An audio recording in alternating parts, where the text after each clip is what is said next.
삼성중공업 2023년도 상반기 실적을 스루풋 회계로 분석하고 연말까지 매출액을 예측해보는 내용을 진행하겠습니다. 매출은 21.8% 증가했습니다. 그리고 영업손실 42.4%가 개선이 됐습니다. 아직 영업 손실에서 좀 벗어난 거로 원가회계는 되어 있습니다. 포괄 가공비 배부 재고자산 회전율은 0.7회전으로 낮게 나오고 있습니다. 내용이 좋았다고 생각하시면 구독, 좋아요 부탁드리고 필요하시면 배속 보시기를 바랍니다. 먼저 원가회계 손익으로서 매출은 3조 5천억 원을 달성해서 전년 상반기보다 21.8%가 증가했고요.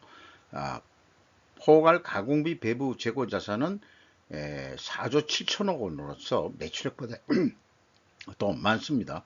21.1%가 증가했습니다. 매출액보다도 재고자산이 더 많다는 것은 바람직하지 않은 결과입니다. 매출 원가가 4.6% 낮게 증가를 해가지고 매출 총이익이 전년도 적자에서 흑자 3천억이 났습니다. 그리고 판매관리비가 8% 증가해서 영업이익은 1478억 원으로서 전년도 영업손실 3284억 원에서 145%가 전환이익이 발생이 됐습니다. 영업이익률 15.6%로 크게 상승한 것으로 원가회계는 결산이 됐습니다. 그러나 이런 질문을 던져보고자 합니다. 원가회계 흑자 전환 정당한가? 그래서 스루풋 회계로 분석한 내용을 말씀드리면은 매출에 비례하는 매출 재료비는 1조 거의 7천억 원대로서 2.7% 밖에 증가를 안 했습니다. 매출 증가율보다 한 거의 19.1%나 낮은 비율인데요. 이것으로 봐가지고 원재료 가격이 하락했다 한 가정 결과가 되겠습니다. 왜 이런 가정이라는 추론이 아니고 가정이라는 표현을 썼냐고 그러면은 삼성중공업은 아쉽게도 상반기에 분석에 필요한 재고자산 명세와 비용의 성격적 분류 내용을 비공시를 했습니다. 규모로 봐서 매우 기대에 이하인 그런 공시 내용을 되겠습니다. 실제적으로는 영업 적자가 더 증가했다. 저는 이렇게 봅니다. 그것이 이제 뭐 숫자적으로 나타난 걸 거고요. 그래서 그 스루풋율은 9% 그래도 상승을 했어요. 운영 비용이 무려 24.9% 거의 25%나 크게 뛰었습니다. 생산성 0.88로 상승했습니다만은 영업손실 2375억 원으로서 42.4%가 그래도 개선은 됐습니다. 그러나 원가회계 영업이익과의 차이는 3,852억 원이나 됩니다. 이것은 포괄 가공비 배부 재고자산이 크게 증가했기 때문입니다. 그렇게 되는데요. 그 분석을 위해서 이 재고자산 내역을 공시를 안 했기 때문에 할 수 없이 전체 재고자산을 적용했습니다. 현대중공업도 솔직히 전체 재고자산을 기준으로 가고 있기 때문에 이것만 이렇게 그 전체로 적용해도 분석하는 데서는 큰 무리는 없을 거로 봅니다. 연간 사업보고 할 때는 내역까지 공시를 하고 있어요. 삼성중공업은 비성분과 재고자산 명세를 반기에 비공개하고 있습니다. 이것은 신뢰도가 하락한다 이렇게 볼 수 있겠고요.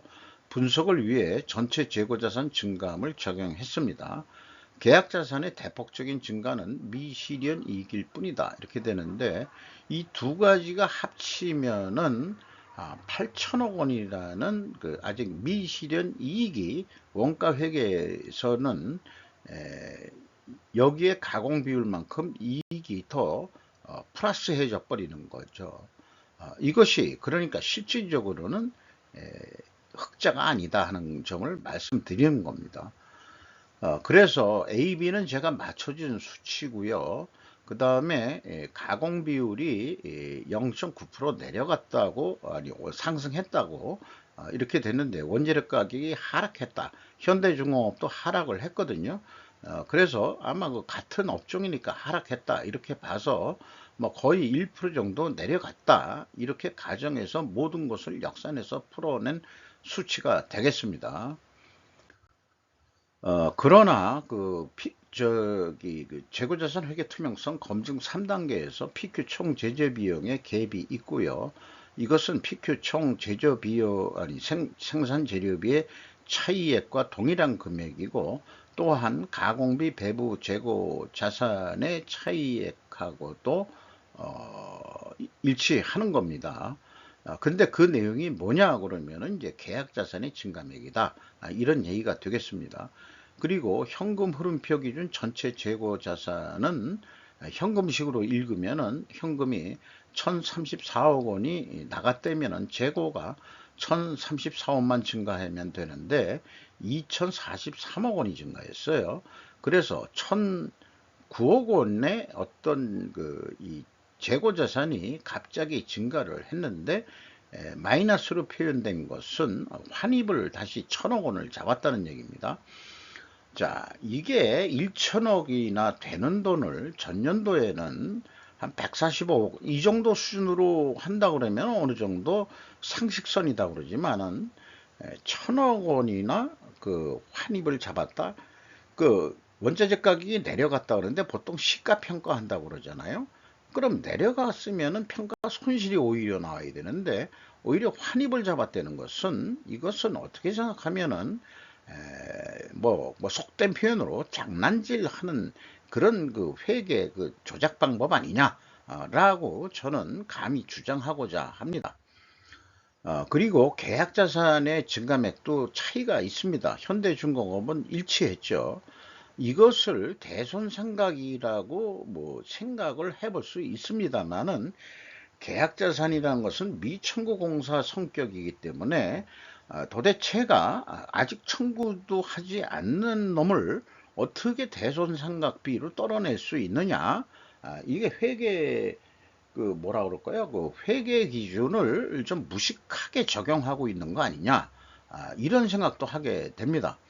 그리고 회계 기간이 없는 수주 사항을 공시하고 있는데, 수주 잔고가 한 27조 7천억 원은 가지고 있어요. 그런데 기납품액이란 것은 회계 기간이 없기 때문에 도대체 몇 년 동안의 매출액을 22조냐, 이 상반기에 3조 5천억 분이 못했잖아요. 이런 그 무식한, 그래서 일개 그 중소기업 공무부 수준의 관리력뿐이 안 된다. 삼성중공업은. 그래서 현대중공업을 앞서서 먼저 방송을 했습니다만은, 현대중공업에 가서 한 수 배워 오시기를 바랍니다. 딴 수주업체도 마찬가지고요. 아마 하나오션도 마찬가지일 겁니다. 운영 비용에서 공개를 안 했기 때문에 그냥 2022년도 거를 다시 가져와 봤는데요. 인건비가 한 9천억 원대인데 직원 수는 504명을 작년에 줄였어요. 장사가 잘 안 되니까. 그리고 평균 임금이 1억 9천이었는데 1억 원대로 떨어졌습니다. 그러니까 고임금자들을 대거 제거했다. 이렇게 보시면 되겠죠. 제거한다고 해서 이제 모가지 날린다는 우리가 표현들을 하지만은, 아무래도 정년퇴직을 했다는 것도 들어갈 수도 있고, 그 다음에 좀 나이 드신 분들, 고임금자들 좀 나가주세요. 우리가 계속 적자해서, 그래서 그 퇴직금 뭐 그냥 정상적으로 받아서 500명이 감소했다는 얘기는 작은 수치는 아니겠죠. 그래서 많은 나이 드신 분들이 퇴직한 것으로 그렇게 상상을 해 봅니다. 그런데 외주 가공비가 20.5%나 증가했댔어요. 그래서 2021년까지는 정진택 씨가 1961년생인데 대표를 하고 있다가 2022년도에 그 삼성 엔지니어링 대표이사가 부회장으로 최정한 씨가 1살 어린 사람이 부회장으로 새로 들어왔어요. 그래서 새로 들어왔기 때문에 흑자로 돌아섰냐? 예의상 어떻게 뭐 흑자를 나게끔 결산을 했느냐? 아까 말씀드린 대로 계약자산 미천구공사가 비상식적으로 너무 크게 증가했다는 게 저는 좀 우려되는 점이라고 할 수 있겠습니다. 그리고 현대중공업에 비해 평균 임금이 크게 하락했어도 그래도 아직 높습니다. 뭐 대기업으로서 1억 정도는 받아야 되지 않겠냐 얘기를 하는 거겠습니다만은, 그러면 현대중공업도 대기업인데 어떻게 7천만 원 선뿐이 안 되냐? 잔업을 안 한다 이 말입니다. 잔업을, 현대중공업은 잔업을 안 해도 공기를 마치고 있다는 점이 경쟁력이라고 저는 봅니다. 경영평가지표로서요, 포괄 가공비 배부 재고자산율은 0.7회전으로 현대중공업이 1.3회전이었습니다. 매우 경쟁력이 뒤처진다고 볼 수 있겠고요. 스루픈율은 근데 한 9% 증가했습니다. 이렇게 역방향이면 부식회계 개연성 가정을 하는데, 삼성중공업이 우리가 그런 회사는 아니요 하려고 그러면은 원재료 매입 가격 상승과 그 다음에 수주 판매 가격 상승으로 입증해야 됩니다. 그런데 현대중공업은 원재료 가격이 하락한 거로 나오죠. 그러면은 이 모순된 그 반증 추론이 나오게 되죠. 그 반증 추론이 성립이 백데이터가 말하자면 증거를 댈 수 있을 거냐 하는 문제는 다음 장 정도에 소개를 하겠습니다. 레버리지율이 40.5%로 이자 부채를 좀 줄였습니다. 그리고 투하자본 이익률은 3%가 개선이 됐습니다. 그래서 원재료 가격 상승과 수주 판매 가격 상승 반중 추론을 여기서 성립할 수 있겠습니다. 이것이 결국 입증이 되겠느냐? 요거를 이제 말로 지금 바꿔서 얘기한 거고요. 충분 조건 논리로. 그래서 원재료 가격을 보면은 상승했다고 보는데 추론했는데 실질적으로는 내렸죠. 그 다음에 여기에는 이제 매입 비중 이런 것을 좀 가늠하기가 어렵습니다. 공시된 내용이. 그리고 선박 가격은 또 5.7% 상승한 것으로 되어 있어요. 그래서 원재료 가격 상승 반등 추론은 입증되지 않습니다. 또 계약자산의 과도한 증가는 임의적으로 부풀렸다는 의구심을 그래서 지울 수가 없습니다. 흑자를 내기 위해서. 이익의 증가는 재고의 증가이기 때문에 그렇습니다. 순서를 반대로 얘기했네요. 재고의 증가는 이익의 증가다 하는 점을 알고 있기 때문에 계약자산을 좀 부풀려서 평가하지 않았겠느냐라고 의구심이 들어갑니다. 삼성중공업 입장에서 자재 제약은 아마도 선박 엔진일 겁니다. 선박 엔진은 현재로서는 현대중공업에서 만들어내는 힘센이라는 그런 선박 엔진이 있고, 경쟁업체로서는 선박 엔진으로서 경쟁업체로서는 HSD 엔진이라는 데가 있겠죠. 두 군데 걸 다 쓰고 있는지 모르겠습니다만 삼성중공업은 구매 제약이 있다, 이렇게 볼 수 있겠어요.